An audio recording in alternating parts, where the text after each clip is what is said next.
Gen Z or Gen Zero. We doing it? We talking about it? You want me to spill some stuff? Yeah, drop some knowledge on us. Knowledgeify us. Okay. So do you guys know the basics of the game? Can I just go into like details, or do you want to know the basics? Yeah, open world survival, 80s robots, Sweden. Yeah. Yeah. It's been described Co-op. closely to like the forest, but I have a feeling that it might feel a little bit like 76, and that kind of scares me. But it also kind of like maybe it will be what Fallout 76 should have been, like gameplay wise. But we'll see. Okay. Is it Do like you encounter other players in any way? There's only going to be the 4 of us. It's 4-player co-op or single player. Okay. And when I'm saying it's like Fallout, the developers called it a pieces of a puzzle kind of lore and narrative. So the quests that we go on, sometimes there won't be a marker on our map for the quest objective, and we have to follow clues given in the quest or on the piece of paper we found. Or just based off of how we found the clue, from what I heard, like you find a clue in a car and the car is pointed a certain direction, showing that it came from a certain way. So you have to follow the direction that the car came from. Yeah, stuff like that. So that part scares me because it feels like that's what Fallout 76 tried to do. However, it feels like it's a little bit more like it's meant to be a puzzle and not meant to be frustrating. Also, I'm not sure that there's going to be NPCs. So this is something that like makes me a little bit hesitant, just because it's one of the things that we said that we wanted Fallout 76 to have. Yeah, but that's because it's a staple of the Fallout universe. You know, it's like a Right. So I don't know if I would there were no NPCs in the forest, and that really didn't bother me because of the premise that the game had established. Right. What was annoying about Fallout 76 is they sort of spat in the face of what made Fallout series so good. Yeah.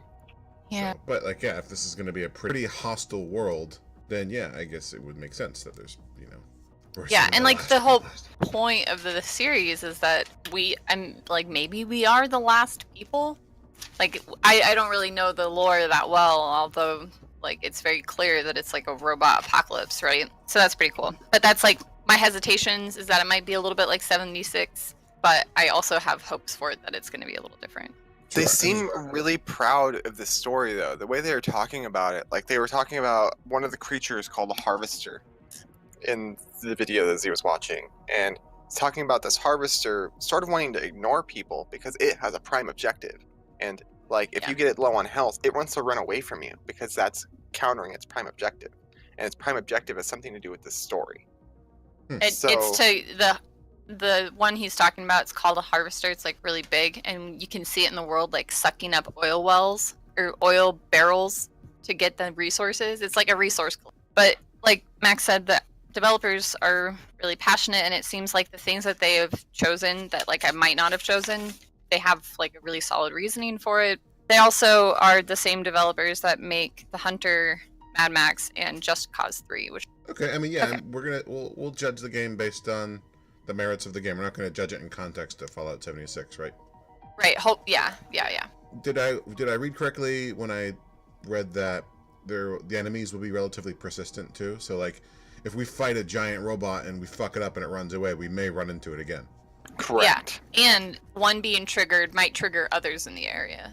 So that we watched some clips of people in a forest encountering one, and then that triggered another one, and then he turned around and there were three more in the back of the forest. So all of the droid types have different like things that they have. There's small ones, and then there's like a hunter, there's like a tank, so there's like really big. It basically goes from replicators from Stargate universe all the way up to a tank. And it includes like dog-sized ones from Black Mirror and everything. Well, I mean, Mm-hmm. Yeah. Mm-hmm. So yeah. Literally my fear. Yeah, cool. Yeah. So this game's going okay. to give us all a complex. Great. And I live an hour away from Boston Dynamics. Great. Yep. So let's see. Here are some things about the game that I found were really interesting and that make me really excited. It's not just weapons that they have. They have mines, flares, destructible environment, and then like these really cool binoculars that all you can get better as you level, binoculars in particular, you can like gain abilities to like find what like the stats of a bad guy. Before you move on, the destructible environment seems really cool to me. They showed them setting up traps, like they'd get an oil drum and throw it into a road, and then get a robot to chase them to it, and then they'd blow up the oil drum. Or they'd shoot a transformer that's next to a robot, and it would like shut down the robot, so you could go attack it at close range. Or, like, that kind of really cool destructible environment things. And you can like distract the robots doing that too, like throw out a flare and the robot wants to go to the flare. Yeah, kind they of want thing. to shoot at your flares instead of you because they're all like infrared sensors, and yeah, it's pretty cool. Cool. There is a live weather cycle, which is kind of cool and, you know, kind of expected for a game. So there's a day and night cycle, but then it can also like be a foggy day or a foggy night, rain, etc. Cool. This is not an early release game, but the developers intend to, you know, fix shit and stuff after it's full. So this is not been early released. access? It's the full Nope. game? Okay. Full that's- game. That's good. They did a beta and they're releasing a full game. Good. 2 weeks, by the way. Yeah. Yeah. All right. So they have 4 skill trees: combat, support, survival, and tech. Oh, check that out. Check it out. They're non-mutually exclusive either. Yeah, so you can go into all of the trees, but you won't be able to completely fill out all of the trees. Additionally, there are not weapon-specific skills. So there's no shotgun tree. Instead, weapons are modified with, you know, sights and mods, which I'm really excited for. I don't have to commit to being a sniper. Yeah, Really excited agreed. about that. Yeah, a lot of games are going that way where you have to spec in your weapons, and it's really limiting. Yeah, I can sort of I understand the like philosophy behind it, but yeah, if you can do it without if you can have 4 unique skill trees without tunneling weapons behind it, that's ideal. So we'll see what exactly is on the skill tree. I've tried to like scope it a little bit, but it's not fully released on their website or anything yet. I've read reviews from people online, and generally people like it. So far, the people that have played the beta, they've said that like the game sound is really immersive. And I was listening to some streams, and there's this like sound that the robots make when they're close. That like I'm really just excited to experience that. And the game, by the way, looks beautiful. Yeah. You should look at some gameplay because it looks fantastic. Loot I is like the individual. lighting effects on it, yeah. Taco, you just mumbled your way into interruption. What's up? Yeah. Oh, what I saw of it, it had really good lighting effects and like camera flashes and stuff. Nice. Yeah, there's some like robots setting off like rocket launchers and stuff at night in the forest, and it would like light up the trees really because the robot has a bunch of flashing lights. It was really satisfying to see. And then yeah, the last thing is that loot is individual and instance, so that will be nice. Mostly individual. From Mostly individual. What they're saying is there's still like set pieces per se, and those set pieces are not shares. So we might want to, if one of us is a tank, then the tank person's going to get the tank armor. Don't remember hearing that. They were saying that it's not all going to be individual loot. They made it sound like there's special loot that's going to be sort of party. I don't remember I could have hearing that. misunderstood that, but Yeah, I mean, it We'll makes see. sense. You stumble across a location, it's like a tank factory or something, and there's a special piece of loot in the open world that you have to decide who it goes to. That makes sense. Yeah. That's not a bad thing, I think. Yeah, it looks like a lot of fun. I think that I really like that it's going to be a 4-player co-op game because I think those are kind of limited nowadays. I really hope they don't branch out into like battle royale or Yeah. other game modes that includes tons of people. Agreed. Also, it's not a AAA game, so it's not $60. I mean, AAA game. I mean, $40, yeah. it sort of is a AAA title. It's like between It's it. by It's like a AA game. yeah, AA. It's a AAA title from a AA dev. Like, I would call their Just Cause 3 their AAA title, yeah, I guess so. Yeah, you're right. or Mad Max fair. series. Mad Max is not a AAA. So that I would compare this to Mad Max then. What, Fear I don't know. Rock? People Fear liked Rock. Mad Max though, right? Mad Max, Yeah. Ugh. Yeah, I it's mean, repetitive. yeah, it's definitely very repetitive, but it's not a bad game. It's a solid game. What do I call that AAA though? I don't know. I wouldn't. No, it's definitely not. They're not going to make a Mad Max 2. Sure. Oh, one other thing about this game, but it's Okay. mostly just for me because I don't know how many of you guys are really into customization. You start out with a certain stereotype of the 80s, and that's your like base character. And then you find items in the game and unlock them, but it can like the customization includes like not just the jacket you're wearing, but the t-shirt you're wearing under the jacket. And you can find like a different t-shirt and then put that one on instead. And it even goes to your hands. So being a first-person shooter, you can see the customization that you did to your hands. Can we customize our character completely? I don't know about like face shape, but definitely the accessories the face wears. Well, I think like face, like your skin color and hair. I think all that, yeah. Normal stuff. Yeah.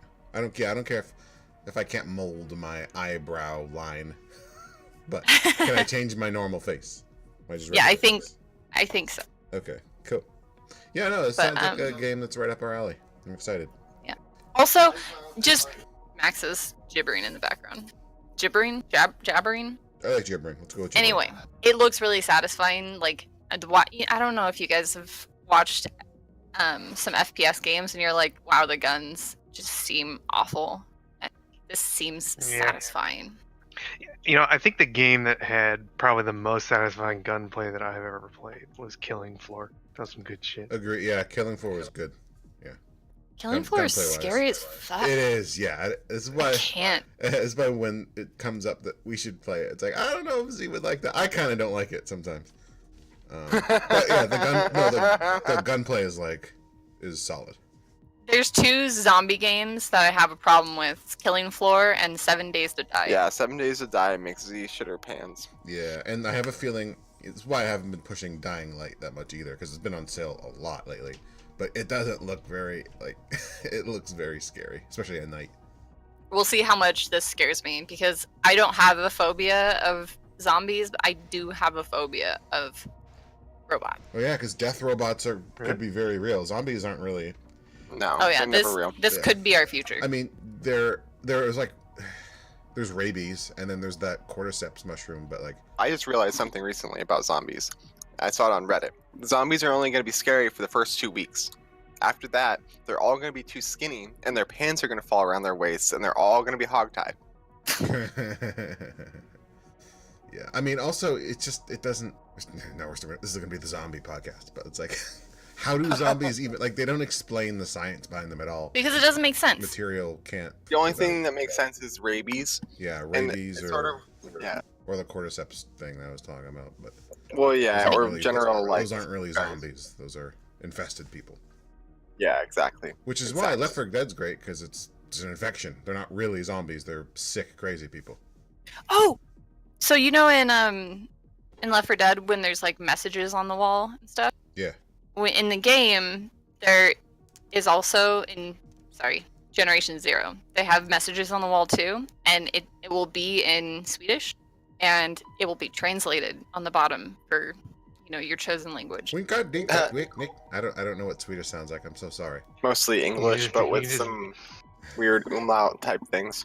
Sound like Icelandic, talking backwards. I feel like the chef from the Muppets. Yeah, exactly. All right, that concludes Gen Z talk. Gen Zero talk. Gen Z. Whatever. The game. Generation Zero. Generation Zero. That's our new outro. Thanks, Z. No. Yeah, you need to be more careful. I know. Now I'm the intro to fucking Deep Rock Galactic, and I don't like it. I could have committed harder. Take it slow.